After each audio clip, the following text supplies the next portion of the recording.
What if you woke up one morning and found your name on a festival lineup without anyone asking you first? That's exactly what happened to Morris Day. And his response? 3 words. It's a no for me. Today on ContextFeed, we're breaking down the chaos surrounding Trump's Great American State Fair and why artists are already running for the exit. Let me set the scene. 2026 marks the United States' 250th birthday. To celebrate, an organization called Freedom 250 announced a 16-day music event called the Great American State Fair running June 25th to July 10th on the National Mall in Washington, D.C. The lineup dropped on Instagram on May 28th and includes Vanilla Ice, Florida, Bret Michaels, Milli Vanilli, C+C Music Factory, Young MC, and Morris Day and The Time. Now, if you don't know Morris Day, he is the frontman of The Time, a legendary funk band originally formed by Prince, absolute icons of the Minneapolis sound. So, seeing his name on this poster raised a lot of eyebrows because while Freedom 250 calls the event non-partisan, just a patriotic celebration, multiple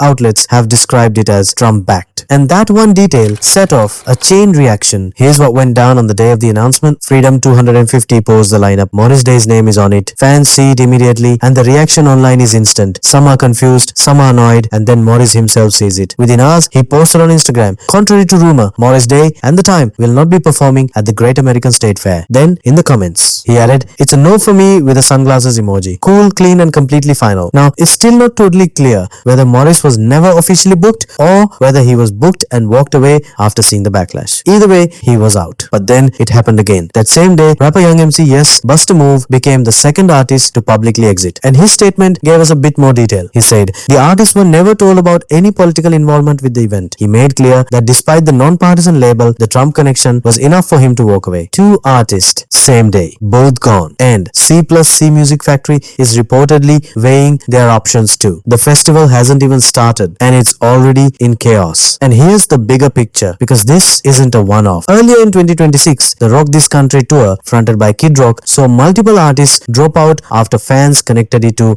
MAGA politics. Ludacris, Shinedown, Carter Faith all walked. The pattern keeps repeating. What's changed is social media. The moment an artist's name appears on a politically charged lineup, fans respond within minutes. Artists now have to make a public choice whether they want to or not. For many, protecting their fan base is more important than the booking. The National Mall is supposed to be a space for all Americans, but when a festival there carries a political identity, real or perceived, it stops being neutral ground, and artists are very aware of that. So there you have it, a festival announced in the morning, 2 artists gone by evening, a third one thinking about it, and the event is still weeks away. This is exactly what ContextFeed is here for, not just the headline, but the full story behind it. If you found this useful, hit subscribe, it really does help this channel grow. And drop a comment below, should artists stay out of politics completely, or are they right to take a stand? I'd love to hear what you think. I'll see you in the next one.